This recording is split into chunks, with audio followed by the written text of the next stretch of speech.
Well, now, we hear a lot about the miracle of birth, but we think there's something more than a little miraculous about this one. You see, the experts told Peter Dixon that he would never have children, but he proved them wrong in the most incredible way. Dean Cassidy explains.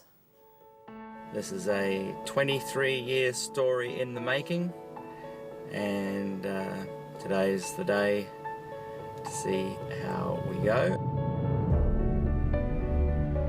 When I see her, she's exactly how I imagined she would be. Do you get upset because you think you could have almost missed that opportunity? Do you? Just think, imagine if I'd never met her. Terrible. Baby Renee Dixon is 23 years in the making. When we found out we were just overjoyed. Yeah, I get even teary thinking about it now, but it was a really, really happy moment that marked the end of a long struggle for us. A struggle that started when Peter Dixon was diagnosed with cancer at the age of 27.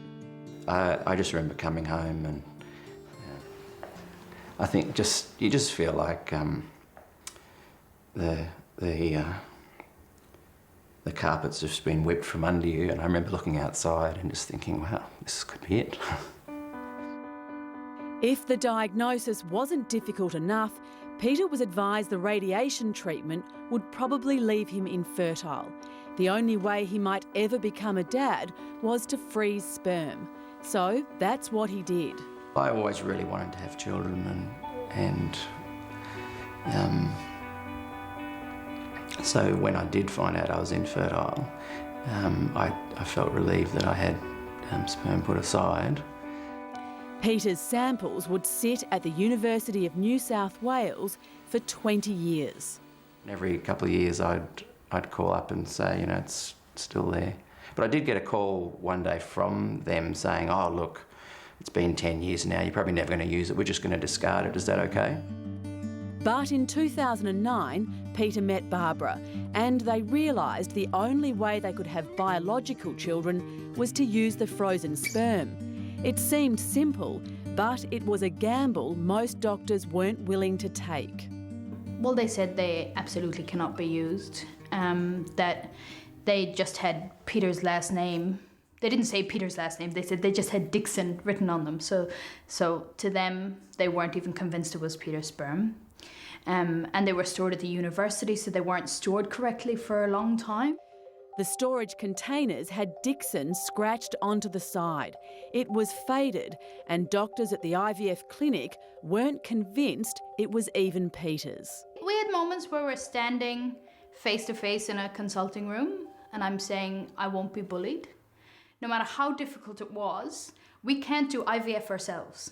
So we need a clinic and we need a doctor to do it with us. This is certainly the longest that we've got on our records here at IVF Australia. Dr Frank Quinn, Clinical Director at IVF Australia, was a last resort for the couple, who'd even had the DNA test to prove the samples were Peter's. The problem that they had was the sperm was frozen 23 years ago. Now obviously the techniques of freezing sperm back then are completely different to what they are today, and there was some concerns about the validity. But 2 years later, the results spoke for themselves when Barbara gave birth to a beautiful and healthy baby girl. There's little Barbara Renee in my arms, 4 days old.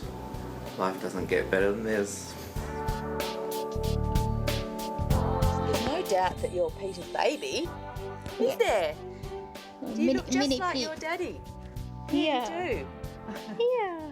Still tired. And here's the back over here, looking good, and there's the heart beating. We'll try and hear the heartbeat just a moment. With baby number 2 now on the way, the Dixons say their 23-year fight to become parents was worth the emotional roller coaster. She's a little happy maker every day. What a beautiful story. Dean Cassidy with that report, and best wishes to Peter and Barbara for the birth of their second child.